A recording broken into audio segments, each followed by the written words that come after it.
Bonjour à tous, bienvenue à la communauté d'études quotidiennes de la Bible. Nous remercions tous les amis de la communauté pour leur fidélité à l'écoute de nos différents contenus. Dieu déversera sur vous ses richissimes bénédictions. N'oublions pas notre slogan « Vivangéliser pour mieux évangéliser ». Nous sommes arrivés ce vendredi 12 avril 2024 à la fin de notre étude de la deuxième leçon de notre guide d'étude de la Bible titrée « La question centrale, l'amour ou l'égoïsme ». Verset à mémoriser, « Ne crains rien, car je suis avec toi. Ne promène pas des regards inquiets, car je suis ton Dieu. Je te fortifie, je viens à ton secours, je te soutiens de ma droite triomphante. » Ésaïe 41, verset 10. Prions le Seigneur. Dieu des cieux, nous sommes en train de boucler une semaine dans l'étude de ta parole. Que ces moments d'apprentissage nous servent à nous rapprocher de toi. Au nom de Jésus, nous te prions. Amen. Aujourd'hui, nous allons essayer d'approfondir ensemble notre étude autour de la thématique de la leçon. L'auteur de notre guide d'études, Mark Finley, a répertorié pour nous des citations d'Ellen G. White dans son ouvrage La tragédie des siècles et de Tertullien dans son livre L'apologique de Tertullien pour aller plus loin dans la leçon.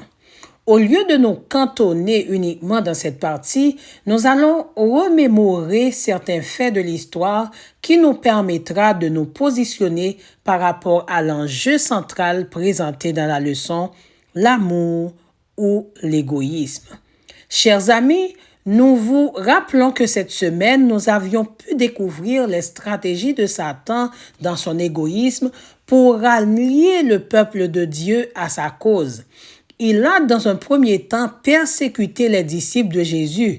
Dans un second temps, ce qu'il ne pouvait pas accomplir par la persécution, il espère y parvenir par le compromis.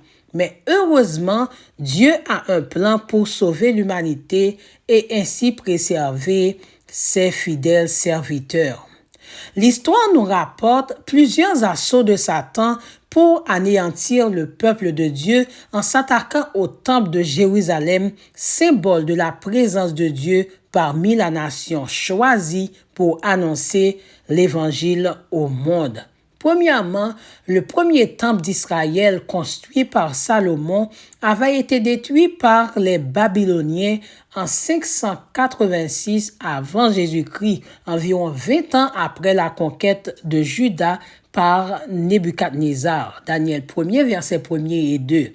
Deuxièmement, le second temple fut détruit en l'an 70 après Jésus-Christ par les Romains, environ 35 ans après que Jésus ait prédit les trois événements suivants. 1. Dieu prendrait le royaume de Juda et le donnerait à une autre nation. Matthieu 21, verset 43. 2. La maison de Juda, le temple serait laissé déserte. Matthieu 23, verset 38. Et 3. Le temple serait complètement détruit. Matthieu 24, versets 1 et 2. En avertissant la destruction de Jérusalem, Jésus était triste parce qu'il ne pouvait pas sauver ce peuple qui refusait de rester dans l'alliance que Dieu avait faite avec leur père.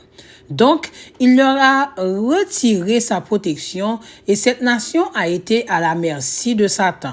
Cependant, Dieu avait providentiellement protégé les chrétiens en leur donnant des instructions claires pour qu'ils puissent quitter la ville.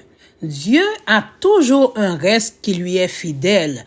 Ces chrétiens ont annoncé l'évangile du salut au péril de leur vie. Certains d'entre eux étaient torturés et d'autres furent tués.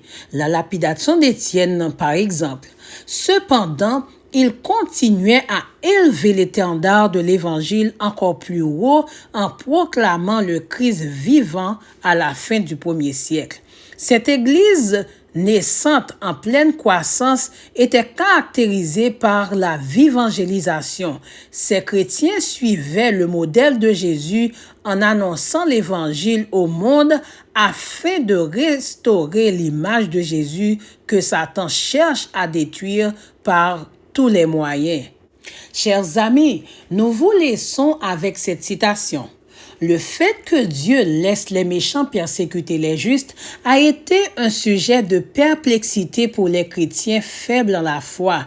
Certains même sont tentés d'abandonner leur croyance en Dieu qui permet que les méchants prospèrent et que les justes soient victimes de leur despotisme. Comment un être juste et miséricordieux, dont la puissance est infinie, peut-il tolérer pareille injustice, pareille oppression? Cette question ne doit pas nous préoccuper. Dieu nous a donné des preuves suffisantes de son amour et, même si nous ne comprenons pas ses voies, nous n'avons aucune raison de douter de sa bonté. Ellen G. White, Tragédie des siècles, page 40. Chers amis, dans votre culture, que pensent les gens de l'amour et de la justice? Que pensez-vous du sujet central de la leçon? Prière de nous répondre en commentaire. Prions le Seigneur. Dieu de miséricorde, donne-nous cette flamme que tu as accordée aux chrétiens d'autrefois, afin que nous puissions évangéliser pour mieux évangéliser et ainsi répandre ton amour à nos prochains. Que ta volonté soit faite en Haïti. Au nom de Jésus, nous te prions. Amen. Nous vous donnons rendez-vous à demain. Au revoir.